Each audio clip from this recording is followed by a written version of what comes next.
Edgewood University. Year 1. Episode 13. Trust. Trust is the foundation of any relationship, friendship, or acquaintanceship. Love is the second foundation. Layla, Bailey, and Cassidy walked toward the barracks, laughing and talking, and suddenly something hard hit Layla in the head. "Ow!" she exclaimed. "So what are you? Some kind of hybrid freak?" Just a blonde-haired boy stepping out from behind a tree, and 3 dark-haired boys surrounded the girls. "I've seen a hellcat before, and they didn't have flaming wings." One of the boys snapped, and Layla scoffed. She rolled her eyes, looked at the 4 boys, and sighed. "How could you have seen a hellcat? They haven't been around for centuries." Snapped Cassidy. The boys looked at each other, smirked, and their skin turned pale. "Because we're a few centuries old." One snarled with growing fangs, and the girls put their backs together, ready to defend themselves. "I can't wait to hear you scream." First, the blonde-haired boy. Layla crossed her arms and started laughing. She elbowed Cassidy, and Cassidy looked at her friend in question. "What? You heard the man? He wants to hear you scream." Cassidy searched her eyes, chuckled, and nodded. "What's so funny?" asked one of the boys, not noticing Cassidy, sucking in a deep breath. Layla smirked and grinned with red glowing eyes. "You asked for it," she growled, and Cassidy let out an earthquaking scream. Layla braced herself for the pain, but there wasn't any. She turned and saw Bailey looking at her with blazing purple eyes. She nodded, and Layla let out a mighty roar. Connor, Faith, Alex, Cody, and Tyler headed toward the barracks, and the banshee scream hit them. They covered their ears and looked at each other. "Cassidy," said Cody, wincing in pain, and they heard a deep feline roar. Tyler and Connor looked at each other and nodded. "Layla," they said in unison and ran toward the sound. Layla, Bailey, and Cassidy were on their hands and knees, breathing heavily, and the 4 vampire boys were on the ground, unmoving, with blood coming from their ears. "What happened?" asked Tyler, kneeling beside Layla, and she looked at him. "They tried attacking us," she breathed, and Connor growled. "No, Connor." Cass knocked him out. Breathed Layla, and Connor stopped growling. Faith looked at her brother in surprise, and he shook his head. "Are you guys all right?" asked Tyler, and Cassidy and Bailey nodded. "Just a little drained, but we worked together. Cass," with her voice, "I protected Lay from the scream, and Lay called out to you." She breathed. Alex and Cody looked at Connor, and he nodded. Alex helped Bailey to her feet and held her steady, and Cody did the same for Cassidy. Tyler pulled Layla to her feet, and she leaned against his chest. "Are you sure you're all right?" he asked, brushing her hair from her face, and she smiled, nodding. "Maybe we should skip the barracks for today," he said, rubbing behind her ear, and everyone agreed. "Okay, and you can do that all day," sighed Layla, and Tyler chuckled. He rubbed her face and helped her stand upright. Layla heard a protective growl come from Connor, and she glanced at him. He stopped growling and crossed his arms. "Good idea. Me and Connor have a special assignment from your mother," she said, standing on her own, and Tyler raised an eyebrow. "A special assignment? She never said anything about giving one to you." Layla sighed and looked at Connor. "We're going to see what kind of alpha he really is. Some sort of test?" she said, and Connor looked at her oddly. "What kind of test?" asked Tyler, searching her eyes, and everyone looked at them. "Yeah, what kind of test are we talking about, sweetheart?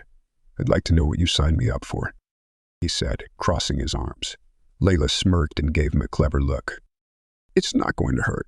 I promise nothing bad will happen, and it will be just you and me the whole time," she said, and Connor's eyebrows rose. She looked at Tyler and sighed. "Your mom is having me take him to the shimmering tree.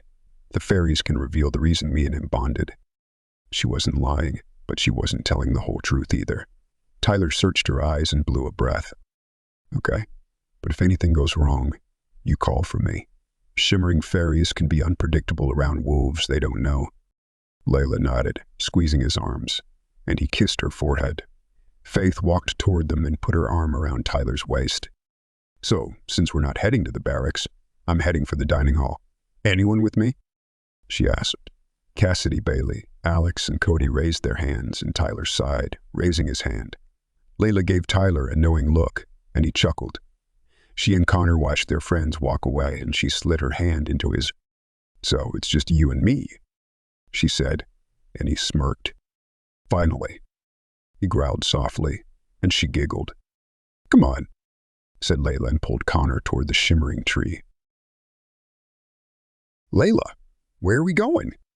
asked Connor as they ran across the schoolyard, and Layla laughed, looking back at him. "Don't you trust me?" she asked, and he chuckled, nodding. She stopped at the forest edge and looked up. He looked up, and his eyes widened. The tiny, shimmering fairies were everywhere, and one flew around him, giggling. "What are we supposed to be doing?" he asked, watching a fairy and raising an eyebrow. She intertwined her fingers with his and started ascending with the tiny creatures. Surprisingly, he lifted off the ground with her, and the fairies surrounded them. "Wow," breathed Connor, and Layla smiled. Her eyes widened, seeing ribbons of sparkling silver magic swirling around his body, and Connor was pulled from her hand. He felt a surge of energy rush through his veins, arched his back, and Layla stared. She watched his eyes glow bright, and silver, flaming dragon wings shot from his back. Connor felt like he was whole, and gave into the silver magic, blowing a breath. "Connor, they're beautiful," Layla exclaimed, and he looked at his wings. "My wings," he exclaimed, and she giggled as her flaming red wings appeared. She flew toward him, gave him a thoughtful look, and took off into the sky. "Layla, I don't know how to fly," he yelled, and she laughed. "Try flapping your wings. Trust them to carry you," she said, stopping above the clouds. Connor flapped his wings and let go of Layla's hand. He caught them quickly, and they soared across the sky. "Wow, this is amazing," he yelled. "But how does an old alpha get wings?" She rolled on her back, flew underneath him, and gave him a thoughtful look. "I was just a human girl who was living an ordinary, mundane life. Don't you see? We were chosen by some ancient ancestors, but I'm not sure why," she said, making a face, and he flew closer. "Maybe we could talk about having a sleepover and studying our ancestors," he teased, and she smiled. Connor saw the nasty bite scar on her side and ran his fingers over it. Layla closed her eyes and sighed, feeling the calm. "Connor," she whispered. He pulled his hand back, and she opened her eyes. She flew next to him, and they intertwined their fingers. "Thank you," he said, and she looked at him oddly. "For what?" "Unlocking the inner beast," he said. Layla gave him a thoughtful look and snickered. "Don't get all mushy on me now," she snorted. Connor yanked her toward her, pulled her back against his chest, and wrapped his arms around her shoulders. He rested his lips on the bare skin of her shoulder and kissed her soft skin. She sighed, holding his arms, and closed her eyes. He kissed her neck and nibbled on her ear. Layla didn't want him to stop, but she knew she had to before things got hot and heavy. "Connor," she whispered, running her hand through his hair. I know," he whispered and kissed her neck gently. She pulled out of his arms, faced him, and touched his face. "If things keep going the way they are," she said. "Then game on, sweetheart." She teased and pinched his cheek. Connor growled, and Layla squealed as she flew away from him. He flapped his wings and sped after her.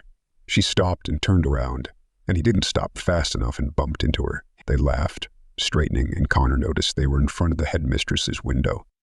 Why are we in front of Tate's window?" She shook her head, and Maya walked to the window, holding a small device. "I brought you here. With further evaluation, Mr. Lancer, you only completed half of your test, and I'm sorry. You failed," she said, and Layla looked at Connor oddly. "What is she talking about?"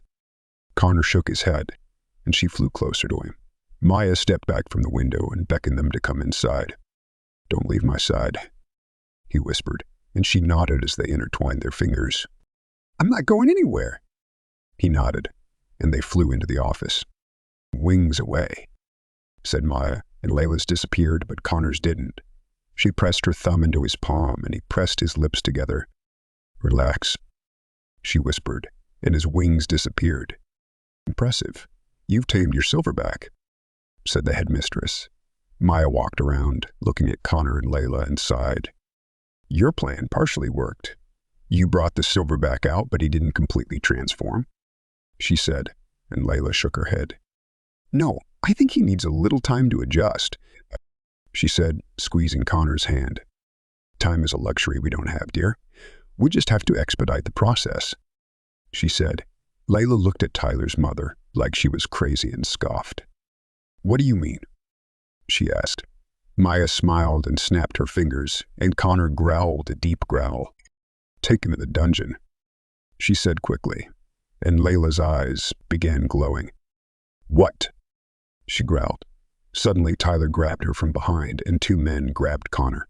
They pulled the alphas away from each other, and Layla looked at Connor with wide eyes. She growled, struggling against Tyler, and thrashed her body. Tyler, let me go. He pressed his cheek against hers, and Layla shook, growling. This is for your own good, Lay, he said, holding her tighter against him. She felt him dig his fingers into her arm hard, and she struggled harder. Stop it, you're hurting me, she snarled. Seeing his mate in trouble, Connor became enraged, and he snarled with glowing silver eyes. He roared, making the room shake, and his enormous, flaming silver wings appeared, knocking the two men across the room. The men hit the wall and slid to the floor, unconscious. Layla smiled as the wings wrapped around him and phased him into an 8-foot-tall, black and brown, beautiful werewolf with a shimmering silver streak down his back and tail. He looked at Layla, and their eyes shimmered. Maya and Tyler stared at the alpha silverback spark, and Layla breathed and chuckled. You're beautiful, she said, and the silverback looked at her shyly. He held out his hand, and when Layla tried to walk toward him, Tyler still gripped her arms, frozen. She struggled against him, but he didn't let go. Let go of me, she cried, thrashing, and the silverback's eyes widened. Connor growled, walking toward them, and Tyler's eyes widened. Calm him down. We're not taking you to a dungeon. This is a fucking school, he yelled. Well, let me go, and I can, she yelled, and they stared at each other. I won't let him hurt you. Then let me go, so that I can save both our asses, she snapped, and Tyler released her arms.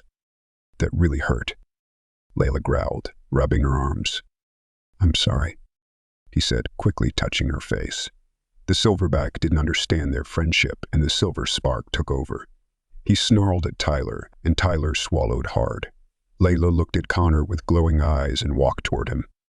Connor, look at me, she said softly, making her wings appear, and the silverback looked at her with glowing eyes. Control it, she commanded. He looked at her, felt the urge to fight for dominance in the relationship, and cracked his neck. The 8-foot-tall, beautiful werewolf looked down at her angrily and snarled. Maya whimpered and hid behind a wooden cabinet by the door. The silverback looked her way and growled. Connor. The wolf looked at her menacingly and roared. Lay, he isn't listening, cried Tyler, and Connor snarled at him. Layla moved before her best friend and snarled protectively, showing sharp teeth and growing canines. The silverback bared its teeth and charged toward her. Layla hissed and knocked the giant beast across the room with one of her wings. She realized he wanted to fight for dominance and sneered, feeling the urge. Back off, she growled distortedly. Connor hit the wall of books, fell on the floor, and books fell off the shelf, hitting him in the head and back. The silverback shook its head and yelped as a thick book smacked him in the head. He slammed his fist on the floor and made an aggravated sound. Connor looked at Layla and bared his sharp teeth.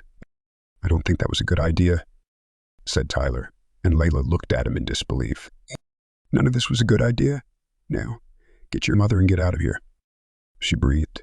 He searched her eyes, swallowed hard, and ran to his mother.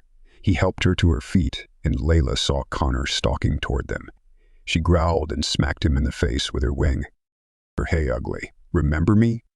The silverback looked her way, snarling, and lunged toward her as Tyler and Maya ran out of the room and closed the door behind them.